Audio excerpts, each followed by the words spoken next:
Hello Densters, welcome back to another Den Den Boys video. It's almost Christmas! It's almost here, that time of year.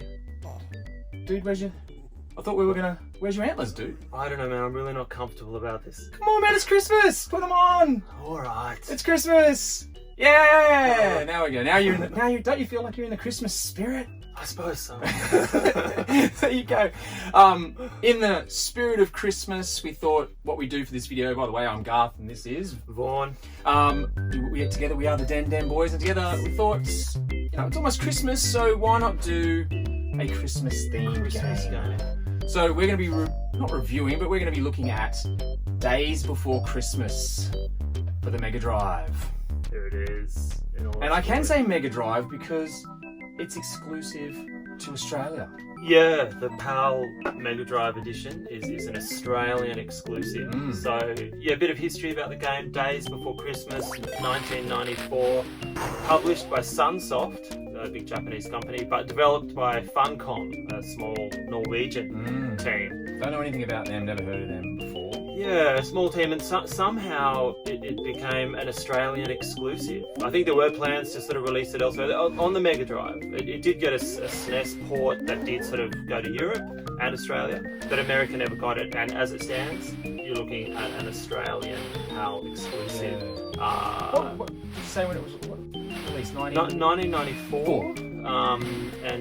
Yeah, of course, being Christmas, it is the ultimate. So I guess we'll try to theorise why it got the release in Australia. I mean, was it because the Mega Drive was doing really well in Australia still, or I think it was the Mega Drive. It was a strong market here for the Mega Drive, and the Saturn hadn't come out, so it was sort of, and obviously the SNES was doing well, so the Mega Drive was doing well here before the 32-bit systems took over.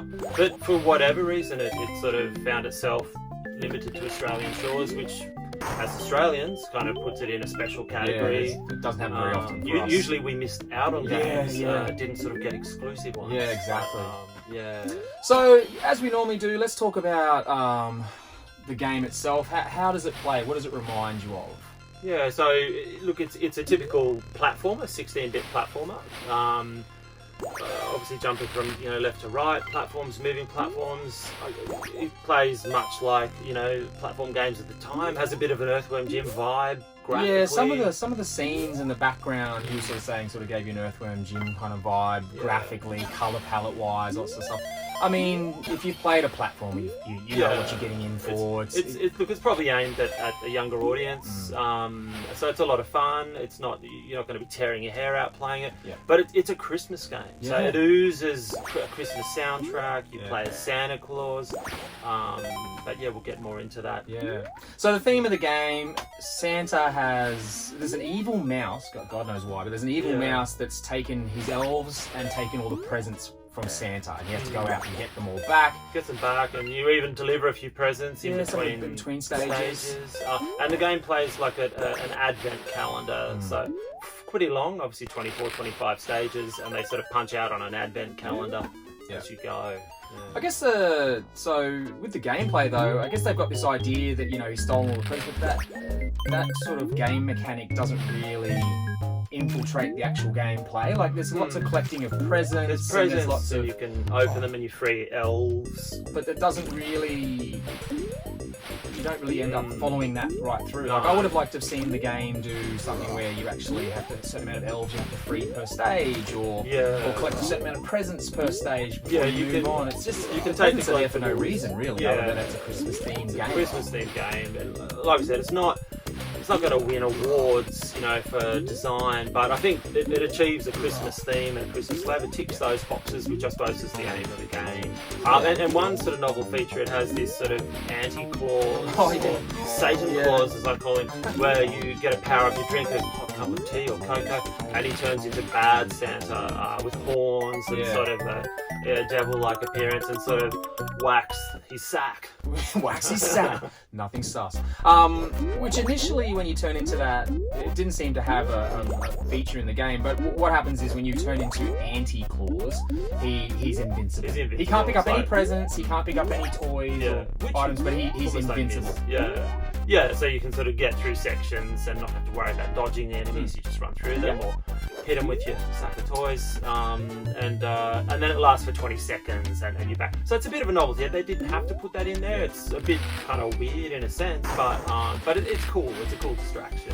I think you've already touched on it. So there's a couple of different Christmas themes. There's sort of inside the the wooden hut with the snow outside. Fireplaces. Fireplaces. There's obviously snow stages. There's the bonus stage for flying on Santa's sled, which is pretty cool. The candy cane poles. Yeah, so all the the Christmas songs you know and love are kind of remixed into the game. It's quite a nice sort of 16-bit synth sort of Mega Drive soundtrack. Yeah, it was nicely put together. Yeah. I guess difficulty-wise, I think you've already mentioned it as well. It's on the easy side, isn't it? There's not much challenge here. There's the odd sort of blind leap into a sort of death pit, but that was inherent with games of that era. But no, look, by and large, I think this one's for the kids to enjoy at Christmas. Look, if you're a 10-year-old kid, the challenge would be just right. Exactly. It's more about the endurance. It's quite a long game to pad out the 25, advent calendar levels. I suppose we'll get on to some of the pros and cons, but that fits into that. Yeah. All right. So let's get that into it. Let's do that. So what do you like about the game? Yeah, I think graphically the game's quite pleasing to the eye. The character designs, the animation. Santa sort of hops along with quite a sort of festive. The kind of little running style he has, jogging side to side. That was pretty cool. And he ducks into his sort of hat and sort of can crawl along in a cute sort of pose. Colourful graphics, nice character designs, a strong soundtrack, sort of rounds it out.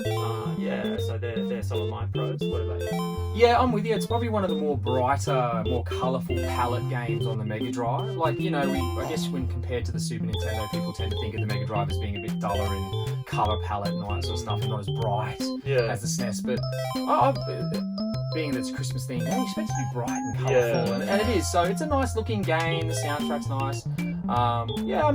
There's nothing I thought was wowed me, but it was nicely put together.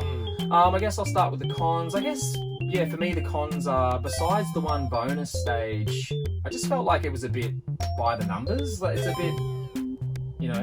bit dull in terms of its gameplay. It's just running through stages, doing the platforming. The presents don't really have an element in the game. I think it's wrong if you collect 100 of them, you get a 1-up, but then they drop 1-ups throughout the levels anyway. They're kind of pointless, and you some presents you open up and there's an elf in there and you're like, oh great, I've got to save some elves, but they don't really have any effect on the game either. So you could get to the end of the level and not really have opened any presents. Yeah, it's a bit of a lost opportunity in terms of gameplay. Is there anything you thought, Yeah, we were sort of saying there's no standing still animations. We thought it was a great opportunity to have Santa do some sort of crazy little animation of kids or something like that. Yeah, it's a little touch. We stood and watched him and waited, nothing. And he doesn't even have that one on the edge of the ledges where he's sort of falling off. But yeah, look, it's not going to win any awards for the level design. And look, over the 25, 24 levels, there is a bit of repetition in repeating and recycling. But I guess they were keen to get that advent calendar sort of to cross them off, punch out the things. That's all true. So I guess at the end of the day, imagine it's almost like two ways you could give a thumbs up or thumbs down. The price is hellishly expensive. Yeah. So that's prohibitive in that sense right there.